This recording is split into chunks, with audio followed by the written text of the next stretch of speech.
RBSc class 12th mathematics chapter 5 inverse of A matrix and linear equation exercise 5.2 question number 7 है। Cramer नियम से निम्नलिखित समीकरण निकायों को हल कीजिए। आपको समीकरण निकाय दिए हुए दो क्वेश्चन है। पहला है 2x प्लस 3y बराबर 9, 3x माइनस 2y बराबर 7। इसको क्रेमर नियम से आपको हल करना है। तो देखिए क्रेमर नियम में जो सॉल्यूशन होता है वो डिटर्मिनेंट यानी सारणिकों की सहायता से होता है। तो पहला हम सोल्व करेंगे। आपको देखो दिया हुआ क्या है, दिया हुआ एक समीकरण निकाय है 2x प्लस 3y बराबर 9, 3x माइनस 2y बराबर 7। ठीक है, यहां से हम इसको सारणिक के रूप में लिखेंगे। ठीक, तो सारणिक के रूप में जो डेल होता है वो जो एक्स वाई के गुणांक होते हैं वो आएंगे। तो आएगा 2 3 2 3 3 माइनस 2 3 माइनस 2। ठीक, इसका वैल्यू फाइंड करेंगे तो वैल्यू देखिए कितना आएगा। इसको और इसको मल्टीप्लाई करेंगे, 2 गुणा माइनस 2 माइनस का 4, 3 गुणा 3 9, तो माइनस 4 माइनस 9 माइनस का 13। फिर देखिए डेल वन फाइंड करते हैं। अब डेल वन किस तरह से फाइंड करते हैं, डेल वन का मतलब है जो पहला कॉलम होता है उस पहले कॉलम की जगह ये वाले जो डाटा हैं वो रखेंगे, यानी पहले कॉलम की जगह ये आ गया, दूसरा कॉलम एज इट इज रहेगा। ये वैल्यू होती है डेल वन की। अब डेल वन की वैल्यू भी फाइंड करेंगे। तो देखिए डेल वन की वैल्यू क्या आएगी, 9 गुणा माइनस 2 माइनस 18, और ये माइनस 7 गुणा 3 21, तो माइनस 18 माइनस 21, ये वैल्यू आ गई माइनस का 39। अब डेल टू फाइंड करेंगे। डेल टू कैसे फाइंड करते हैं, जो पहला कॉलम है वो तो ऐसा कैसा रहेगा, दूसरे कॉलम की जगह ये डाटा आएगा 9 7। इसकी वैल्यू 7 गुणा 2 14 माइनस 3 गुणा 9 27, तो ये आ गया माइनस का 13। अब देखिए क्रेमर नियम से आपको बताया कि क्रेमर नियम से क्या होगा, जो सूत्र बनेगा वो क्या बनता है, सममित रूप में अगर मैं लिखना चाहूं तो ये बनेगा एक्स अपॉन डेल वन बराबर वाई अपॉन डेल टू बराबर 1 अपॉन डेल। ठीक, यहां पर हम इनकी जो वैल्यूज हैं वो पुट करेंगे। तो देखिए वैल्यू पुट करने के बाद अगर यहां से जैसे मैं पहले वैल्यू ना पुट करके इसको सिंपल करना चाहूँ तो ये देखिए अक्स अक्स की वैल्यू फाइंड करने के लिए इन दोनों समीकरण का यूज करेंगे। ठीक है, तो यहां से अक्स बराबर आएगा डेल वन अपॉन डेल। तो डेल वन की वैल्यू कितनी है -39, डेल की वैल्यू कितनी है -13, माइनस से माइनस कैंसिल हो जाएगा, और 13 गुना 3 कितना होता है 39, तो ये कितना मान आ गया 3। तो यहां से x बराबर कितना मान आया 3 आ गया। ठीक, इसी तरह से y की वैल्यू फाइंड करेंगे। y की वैल्यू फाइंड करने के लिए इन दोनों समीकरणों का यूज करेंगे। तो ये y है, इसकी वैल्यू फाइंड करने के लिए देखिए जो डेल टू नीचे है उसको इस तरफ मल्टीप्लाई में भेज देंगे, तो y बराबर आएगा del two upon del. Del two की जो वैल्यू है वो -13 है, डेल की वैल्यू भी -13 है, तो ये मान कितना आ गया 1, यानी y बराबर कितना आ गया 1 आ गया। यानी x और y की वैल्यू क्या आ गई, x की वैल्यू आ गई 3, y की वैल्यू आ गई 1। अब इसका नेक्स्ट पार्ट देखिए, इसका जो नेक्स्ट पार्ट है उसमें आपको इक्वेशन दिया हुआ है 2x माइनस 7y माइनस 13 बराबर 0, 5x प्लस 6y माइनस 9 बराबर 0। अब देखिए हमने जब थ्योरी पढ़ी थी तो इसकी जो स्टैंडर्ड फॉर्म है वो है ax plus b y equal to c, या a1 x प्लस a2y बराबर b1, इस तरह से लिखेंगे। तो ये जो स्टैंडर्ड फॉर्म है ये उसमें नहीं है, ये वैल्यू कहाँ आनी चाहिए, इक्वल के इस साइड में आनी चाहिए। तो सबसे पहले आप इसको स्टैंडर्ड फॉर्म में लिखोगे, मानक रूप में लिखोगे, तो ये मान आ जाएगा 2x माइनस 7y बराबर 13, 5x प्लस 6y बराबर 9। ठीक, अब यहाँ से आप डेल वन और डेल टू फाइंड करोगे। तो डेल की वैल्यू क्या आएगी, देखिए 2 माइनस 7 5 6, 2 माइनस 7 5 6, इसको सिंपल करेंगे तो ये 6 गुणा 2 12, और ये माइनस माइनस प्लस हो जाएगा 12 प्लस 35, तो ये वैल्यू कितनी आ जाएगी, लिख लीजिए 12 प्लस 37 कितना आ गया 47। फिर डेल वन है, डेल वन की जगह यानी जो पहला कॉलम है उसकी जगह ये वाली वैल्यू आएगी। तो ये 13, ये 9, आगे वाली वैल्यू ऐसी की ऐसी रहेगी और इसकी वैल्यू कितनी आएगी, 13 गुणा 6 78, फिर माइनस आएगा और ये 7 गुणा 9, यहाँ पर माइनस है तो माइनस माइनस कितना हो जाएगा, प्लस हो जाएगा 63। तो ये वैल्यू आ गई 141। अब देखिए डेल टू, डेल टू कैसे निकलेगा, पहला कॉलम तो एज इट इज रहेगा, दूसरे कॉलम की जगह ये वैल्यू पुट होगी 13 9, इसकी वैल्यू देखिए 9 गुणा 2 18 माइनस, ठीक। अब देखिए आगे वैल्यू क्या आएगी, माइनस 13 गुना 5 65, तो ये वैल्यू कितनी आ गई, माइनस के 47। अब क्रेमर नियम से देखिए क्या आएगा, क्रेमर नियम से आप क्या लिख सकते हो, क्रेमर नियम से कि x बराबर क्या आएगा, डेल वन अपॉन डेल, इनकी वैल्यू पुट कर देंगे तो डेल वन की वैल्यू 141 और इसकी वैल्यू है 47, कितने टाइम डिवाइड होगा, 2 बार, यानी x की वैल्यू क्या आ गई,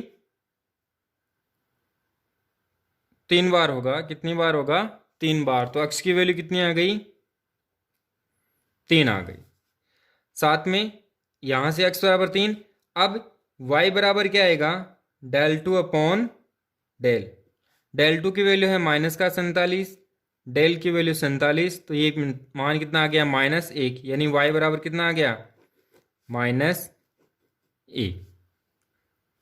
यानी x बराबर 3, y बराबर -1, ये क्या आ गया, इसका सॉल्यूशन आ गया। क्वेश्चन नंबर 8 देखिए, सिद्ध कीजिए कि निम्नलिखित समीकरण निकाय असंगत है। एक समीकरण निकाय आपको दिया हुआ है, 2 क्वेश्चन है इसके, समीकरण निकाय ये दिया हुआ है आपको और इसको सिद्ध करना है कि ये असंगत है। तो देखिए असंगत होने के लिए हम del one del two del three find करेंगे, ठीक है। फिर उसमें डेल बराबर 0 आना चाहिए और del one del two del three not equal to 0 जब आएगा तो सिद्ध होगा कि जो समीकरण निकाय है वो क्या है, असंगत। तो देखिए आपको दिया हुआ क्या एक समीकरण निकाय है, तो सबसे पहले लिखिए कि दिया हुआ समीकरण निकाय क्या है, 3x minus Y plus 2z बराबर 3, 2x plus Y plus 3z बराबर 5, x minus 2y minus z बराबर 1, ठीक। यहाँ से आप del one del two del three find करोगे तो देखिए डेल की वैल्यू क्या आएगी, डेल की वैल्यू आएगी 3 2 1, ये -1 1 -2, ये 2 3 -1, ये किसकी वैल्यू आ गई, डेल की वैल्यू। यहाँ से आप इसका प्रसार करके डेल का जो मान है वो भी निकाल लोगे, तो ये आएगा 3, 1 गुणा -1 और ये प्लस का 6, -1 प्लस 6, फिर ये माइनस माइनस कितना हो जाएगा, प्लस, और ये वैल्यू आएगी -2 -3, फिर प्लस का 2, ये आएगा -4 -1। इसको जब हम सिंपल करेंगे तो सिंपल करने के बाद देखिए वैल्यू क्या आएगी, 6 -1 5, तो 5 गुणा 3 15, 3 और 2 5, तो ये -5, 4 -1 -4 -1 -5 और ये 10, तो वैल्यू कितनी आ गई, 0 आ गई। अब आप देखिए डेल वन निकालेंगे, डेल वन कैसे निकालते हैं, जो डेल की डिटरमिनेंट है उसमें पहला कॉलम हटा के उसकी जगह ये जो आगे वाला पार्ट होता है ये रखेंगे, तो ये रख दिया 3 5 1, बाकी जो डिटरमिनेंट है वो सेम रहेगी, ठीक है। अब इसका प्रसार करेंगे तो देखिए प्रसार करने के बाद आपको क्या मिलेगा, ये 3 आ गया और ये 1 प्लस 6, तो ये कितना आ गया, 5 प्लस 1, ये -8 प्लस 2 -11, तो ये आ गया 15 -8 -22 और इसके टोटल वैल्यू आ गई -15। अब आप देखिए डेल टू फाइंड कीजिए, डेल टू फाइंड करने के लिए देखिए जो दूसरा कॉलम होता है डेल का वो हटाएंगे और उसकी जगह ये वाली वैल्यू है वो पुट कर देंगे, ये वाली वैल्यू वहाँ पर पुट करेंगे। तो ये देखिए ये वैल्यू आएगी 321 351, थर्ड कॉलम है वो एज इट इज आएगा। ठीक है, अब इसका भी प्रसार करेंगे तो प्रसार करने के बाद देखिए क्या मिलेगा, ये 5 माइनस 3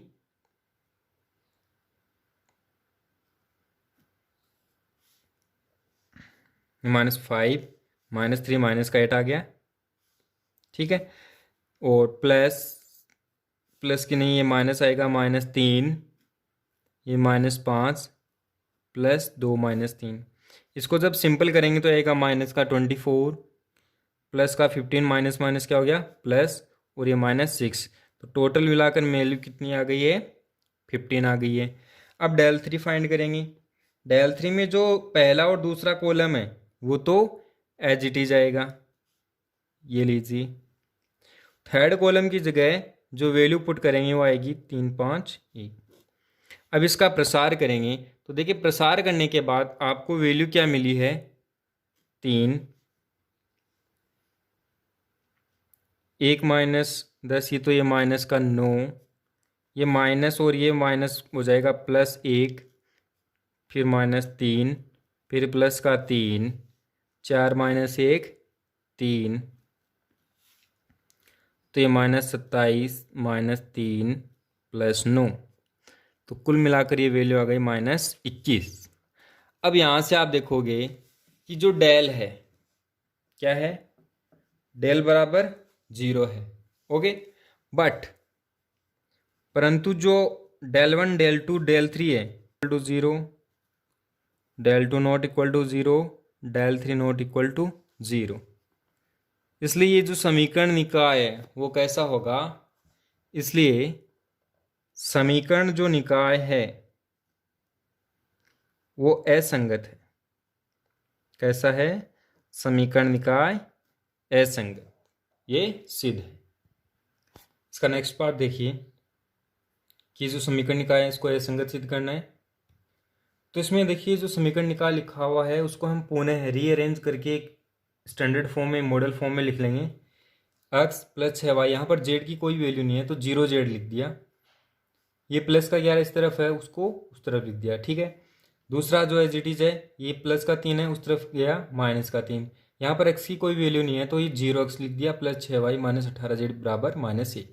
यहाँ से अब डेल की वैल्यू निकालेंगे 1 3। डेल देखिए डेल है क्या, x y और जो z है पहला कॉलम है वो x के गुणांक है, पहला कॉलम x के गुणांक, दूसरा कॉलम y के गुणांक, तीसरा कॉलम z का गुणांक। ठीक है, ये वैल्यूज रख दी। रखने के बाद इसका पहली पंक्ति से हम प्रसार करेंगे। ठीक है, प्रसार करने के बाद ये वैल्यू फाइंड आउट। अब डेल 1 निकालेंगे। डेल 1 के लिए देखिए क्या करते हैं, जो पहला डेल का पहला कॉलम है उसकी जगह ये जो अचर वाला कॉलम है ये पुट कर देंगे। फिर सेम है वही है, इसका प्रसार करेंगे, वैल्यू फाइंड करेंगे। डेल 2 के अंदर जो सेकंड कॉलम है डेल का उसको हटाएंगे और उसकी जगह ये अचर वाला कॉलम रखेंगे, उसकी वैल्यू फाइंड हो जाएगी। डेल 3 के लिए जो तीसरा कॉलम है उसके अंदर करेंगे अचर वाला और प्रसार कर दिया, वैल्यू फाइंड कर ली। यहाँ पर आप देखोगे कि डेल बराबर 0 है, परंतु del 1 not equal to 0, del 2 not equal to 0, del 3 not equal to 0। इसलिए समीकरण निकाय कैसा है, असंगत। नेक्स्ट देखिए क्रेमर नियम से निम्नलिखित समीकरण निकाय को हल कीजिए। एक समीकरण निकाय दिया हुआ है, इसको क्रेमर नियम से हल करना है। तो इसमें देखिए आपको गिवन क्या है, गिवन आपको एक समीकरण निकाय है। ठीक है, ये समीकरण निकाय है x + 2y 4z बराबर 16, 4x + 3y - 2z बराबर 5, 3x - 5y + z बराबर 4। यहाँ से आप डेल की वैल्यू फाइंड करोगे। डेल की वैल्यू क्या आएगी 143 2 3 - 5 4 - 2 1। अब इसका प्रसार करेंगे और उसकी जो वैल्यूज है वो फाइंड कर लेंगे। तो देखिए 1 3 × 1 3 और ये माइनस माइनस फिर प्लस हो जाएगा, तो 3 माइनस 10 ये आएगा माइनस का 7, फिर ये -2 ये आएगा 4 प्लस 6, तो ये वैल्यू आ जाएगी 10 प्लस 4 हाइड करेंगे, ये 4 इंटू -5 और फिर -3 इंटू 3, तो ये 20 हो गया और 9 हो गया, तो दोनों ऐड हो जाएंगे माइनस का 29। सिंपल करेंगे तो ये वैल्यू आएगी -7 -20 -116, ऐड करेंगे तो ये वैल्यू आ जाएगी -143, यानी डेल इक्वल टू कितना आ गया, -143 आ गया। अब डेल वन के लिए देखिए, डेल वन के लिए जो डेल है उसका पहला कॉलम रिप्लेस करेंगे 16 5 4, सेकंड और थर्ड जो कॉलम है वो एज इट इज रहेगा 4 -2 1। इसका प्रसार करेंगे, इसकी वैल्यू फाइंड करेंगे, तो ये देखिए 16 और ये आ गया -7, फिर ये -2 ये आ गया 13 और ये आ गया प्लस का 4 -37। यहाँ से जब इसको सिंपल करेंगे तो ये आएगा -112 -26 और ये -148। तीनों का जब एडिशन करेंगे तो ये वैल्यू आ गई 286। अब डेल टू फाइंड करेंगे। डेल टू फाइंड करने के लिए इसका जो सेकंड कॉलम है वो रिप्लेस होगा 16 5 4 से, third column as it is expand करेंगे, ये 1 13 -16 4 6 10 प्लस 4 16 15 1, तो ये वैल्यू आ जाएगी 13 -160 प्लस 4, कुल मिलाकर वैल्यू आएगी -143। अब डेल थ्री देखिए, डेल थ्री में जो डेल का थर्ड कॉलम है वो रिप्लेस होगा, दूसरा कॉलम 2 3 -5। अब थर्ड कॉलम है वो रिप्लेस कर देंगे 16 5 4 से, एक्सपेंड करेंगे तो ये देखिए 1 ये 37 फिर -2 ये 1 प्लस 16 -29, तो ये वैल्यू आएगी 37 -2 -464 इज इक्वल टू ये आएगा -429। अब जो क्रेमर नियम है उस क्रेमर नियम से देखिए, क्रेमर नियम से जो x की वैल्यू आएगी वो आती है डेल वन अपॉन डेल, तो डेल वन की वैल्यू आपके पास आई -286 और इसकी है -143, तो ये वैल्यू 2। y इक्वल टू होता है डेल टू अपॉन डेल, ठीक, तो ये -143 अपॉन माइनस का 143, ये वैल्यू कितनी आ गई, 1 आ गई। अब z की वैल्यू है डेल थ्री अपॉन डेल, तो ये वैल्यू है 429 और -143, वैल्यू कितनी आ गई, 3। That means x equal to 2 है, y equal to 1 and z equal to 3। These are the solution of given system of linear equation. ये जो गिवन आपको समीकरण निकाय दिया हुआ है उसका हल है, ठीक।